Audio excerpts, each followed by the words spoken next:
Hello friends, hello EV mechanic channel को subscribe कीजिए e rickshaw और ई बाइक से रिलेटेड रिपेयरिंग वीडियोस देखने के लिए। दोस्तों, आज का मेन टॉपिक है कि हमारे पास एक कॉन्टिनेंटल पावर केयर का एक चार्जर आया है जिसमें एक प्रॉब्लम है। उस प्रॉब्लम को मुझे सॉल्व भी करना है, लेकिन मैंने सोचा कि क्यों नहीं इसका एक छोटा सा वीडियो बना दिया जाए। इसके अंदर जो सेक्शंस हैं उसके बारे में आपको बताया जाए, जिससे आपके पास भी अगर ये कॉन्टिनेंटल चार्जर आ रहा है या कॉन्टिनेंटल पावर केयर चार्जर आ रहा है तो आप उसे ठीक कर सकें। तो आज हम लोग इस वीडियो में मुख्य रूप से सीखने जा रहे हैं कि कॉन्टिनेंटल पावर केयर का जो चार्जर है उसके मुख्य सेक्शन कौन कौन से हैं, उसको कैसे पहचानेंगे और उसका क्या फंक्शन है। तो चलिए हम लोग सीधा प्रैक्टिकल पे बात करते हैं। तो दोस्तों, अब हम लोग लाइव प्रैक्टिकल में इस कॉन्टिनेंटल पावर का जो मेन सेक्शन है और उसका फंक्शन के बारे में मैं बता रहा हूँ। तो आइए स्टार्ट करते हैं। सबसे पहले हमें जानना है DC to DC converter circuit. जैसे कि आप ये देख रहे हैं, ये मोटे मोटे दो रेसिस्टर्स लगे हुए हैं। तो इसके साथ ये जीनर लगा हुआ है, जीनर डायोड लगा हुआ है और एक जीनर डायोड ये लगा हुआ है। तो ये सब मिल करके क्या बनाते हैं, एक 10 वोल्ट और एक 12 वोल्ट, यानी हम इसको क्या करते हैं, DC to DC converter circuit. तो ये दोनों रजिस्टर्स मिलके क्या बनाएंगे, ये 12 वोल्ट और एक 10 वोल्ट, यानी 10 वोल्ट और 12 वोल्ट का सर्किट भी कहा जाता है जनरल भाषा में। अब ये 10 वोल्ट जो बनेगा, ये आप देख रहे हैं, ये लॉजिक कार्ड है जो कि यूटीएल की तरह है और कॉन्टिनेंटल पावर जो सर्किट जो डिजाइन किया गया है वो एक्जिम की तरह ही दिखता है। तो ठीक उसी तरह से दो सर्किटों का समावेश करके ये सर्किट बनाई गई है। तो हमने आपको 10 वोल्ट और 12 वोल्ट का ट्रांजिस्टराइज सर्किट और रजिस्टर बेस्ड सर्किट बता दिया। ये बीच में ये जो लगे हुए हैं दो ट्रांजिस्टर जो रेगुलेट करता है, और जब ये 12 वोल्ट बन जाता है जीनर के द्वारा और रेगुलेटेड के बाद ये यहाँ पे एक लगी हुई एक आईसी जो कि ऑसिलेटर आईसी है, 3525 ऑसिलेटर आईसी। इस ऑसिलेटर आईसी के 13 नंबर पिन और 15 नंबर पिन पे 12 वोल्ट की सप्लाई दी जाती है। और जो 10 वोल्ट यहाँ से बना हुआ है, ये 10 वोल्ट लॉजिक कार्ड पे जाता है। लॉजिक कार्ड पर 10 वोल्ट नहीं जाएगा। मेन यहाँ पे एक पीछे रेगुलेटर आईसी लगी होती है जो कि देखने में थोड़ा सा आपको मुश्किल होगा। ये देखिए, ये आपको एक आईसी लगी हुई है, ये आईसी है जो कि 10 वोल्ट लेकर के 5 वोल्ट बना देता है और 5 वोल्ट इस लॉजिक कार्ड को सप्लाई दे दिया जाता है। ये 7 सेगमेंट डिस्प्ले है जो एम्पियर और वोल्टेज शो करता है। अगर आप इसके बारे में अच्छी तरह से सीखना चाहते हैं तो हमसे आप जोड़ सकते हैं। उसके बाद आते हैं नेक्स्ट टॉपिक पर। जैसे कि आप यहाँ पे देख रहे हैं, ये वायरमून रजिस्टर लगा हुआ है जो कि शंट रजिस्टर कहलाता है। यानी ये शंट रजिस्टर बहुत ही कम वैल्यू का रजिस्टर है और हम जब किसी भी रजिस्टर को पैरेलल में जोड़ते हैं तो उसका वैल्यू कम हो जाता है और वाट बढ़ जाता है। तो ये शंट रजिस्टर कहा जाएगा। और उसके बाद ये 30 एम्पियर का डीसी फ्यूज है। उसके बाद दोस्तों, ये जो आप देख रहे हैं, ये चोक कॉइल है जो आउटपुट में लगा होता है। और आउटपुट में यहाँ पे आप देख रहे हैं कि बहुत सारे कंपोनेंट लगे हुए हैं। तो यहाँ पे आप देख रहे हैं, ये तीनों के तीनों क्या है, आउटपुट डायोड। ये आउटपुट डायोड हैं तीनों, जिसे हम आउटपुट डायोड कह सकते हैं। देखने में तो ये मॉसफेट की तरह दिख रहा है, लेकिन ये आउटपुट डायोड कहते हैं और इसका ओरिजिनल नाम है शॉटकी डायोड। तो यहाँ पे 3 शॉटकी डायोड या आउटपुट डायोड लगाए गए हैं जो डीसी बनाता है। उसके बाद अगर मैं इसकी बात करूं तो अगर आप इसको ध्यान से देखें तो ये थर्मिस्टर है। इसका मुख्य काम क्या है, जो जब कभी हीट सिंक ओवरहीट होता है तो ये ऑटोमेटिक सर्किट को काट देता है, यानी जो ऑसिलेटर विभाग को 12 वोल्ट मिलता है या ऑसिलेटर आईसी के 13-15 नंबर पे सप्लाई मिलता है तो ये कट जाता है। कटता इसलिए है क्योंकि ये विशेष प्रकार का एक रजिस्टर होता है जो टेम्परेचर बढ़ने पे अपने वैल्यू को बढ़ा देता है और सप्लाई कट जाती है, जिससे आपका चार्जर बंद हो जाता है।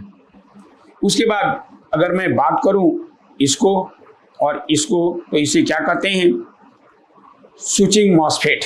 तो यहाँ पे 2 पुशपुल स्विचिंग मॉसफेट लगाई गई है जो स्विचिंग का काम करता है। और अगर इस साइड की बात करूं तो ये है पैक ब्रिज डायोड। तो मैंने इस साइड के जो मेन कंपोनेंट थे वो मैंने बताया है। अब सवाल ये उठता है कि ये स्विचिंग मॉसफेट कैसे काम करता है, तो अब हम लोग इसको समझने के लिए थोड़ा पीछे से चलना पड़ेगा, यानी इस साइड से समझने के लिए, फंक्शन समझने के लिए हमें शुरुआत यहाँ से करनी पड़ेगी। सबसे पहले आप ये देख रहे हैं 220 वोल्ट एसी इन कराया जाता है, और 220 वोल्ट एसी जब इन करता है तो ये फ्यूज के द्वारा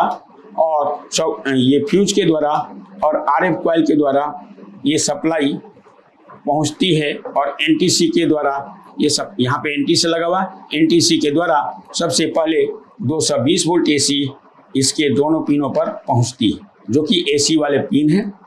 ये ब्रिज क्या करता है, उसे डीसी में कन्वर्ट कर देता है, और यहाँ पे आपको 2 कैपेसिटर्स लगे हुए हैं, जिसे आउटपुट फिल्टर कैपेसिटर्स तो नहीं कहेंगे, जैसे कि आपको आउटपुट फिल्टर कैपेसिटर सेकेंडरी में लगा हुआ होता है, इसे क्या कहा जाता है, एमएफसी। लेकिन बहुत सारे लोग इसे आउटपुट फिल्टर कैपेसिटर कहते हैं, जो कि गलत है।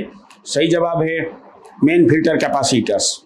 तो ये मेन फिल्टर कैपेसिटर्स है जिसका काम है 300 वोल्ट डीसी बनाना। उसके बाद ये सप्लाई जो 300 वोल्ट डीसी है बन करके इस मॉसफेट पे पहुंचती है, और जब ये फंक्शन में आता है तो इसका ड्रेन और सोर्स आपस में जुड़ा हुआ होता है, इसलिए यहाँ पे 150 वोल्ट मिलता है, लेकिन इसके ड्रेन पे 300 वोल्ट और इसके सोर्स पे इसी के सोर्स पे 150 वोल्ट मिलता है, जो कि डिवीजन वोल्टेज कहा जाता है, और उसमें सहायता करता है ये ऑसिलेशन डिवाइडर कैपेसिटर्स। उसके बाद अब बात करते हैं इसका, ये क्या है, ड्राइवर ट्रांसफार्मर। तो अक्सर बहुत सारे चार्जर में डबल ड्राइवर ट्रांसफार्मर लगा हुआ होता है, इसमें सिंगल ड्राइवर ट्रांसफार्मर लगा हुआ है, और इसका ड्राइवर ट्रांजिस्टर यहाँ पे न लग करके अगर आप ध्यान से देखें तो यहाँ पे एक मॉड्यूल लगा हुआ है, इस साइड का मॉड्यूल। तो ये मॉड्यूल, ये आप देख सकते हैं, ये मॉड्यूल यहाँ पे लगा हुआ है। तो ये मॉड्यूल क्या करता है, यहाँ पे ड्राइवर ट्रांजिस्टर का प्रयोग किया गया है इस मॉड्यूल से, इसका कनेक्शन यहाँ पे आया हुआ है। जैसे कि मैं उलट के दिखा सकता हूँ इसको, ये देखिए ये मॉड्यूल यहीं पे लगा हुआ है, और फिर ड्राइवर ट्रांसफार्मर ये यहाँ पे लगा हुआ है, और इसी मॉड्यूल में ड्राइवर ट्रांजिस्टर का प्रयोग किया जाता है। अक्सर लोग कंफ्यूज सा हो जाते हैं कि इसका ड्राइवर ट्रांजिस्टर कहाँ है, तो इस मॉड्यूल पे आप देख सकते हैं, यहाँ पे लगा हुआ है। जब ये ड्राइवर काम करता है तो सेकेंडरी से एसी आउट होता है, और आउट होने के बाद ये आपको स्विचिंग मॉसफेट पे पहुंच जाता है। ये स्विचिंग मॉसफेट पे, जैसा कि आप ये देख रहे हैं, ये मॉड्यूल का कनेक्शन अगर आप देखेंगे तो ये आया हुआ है स्विचिंग मॉसफेट पर भी।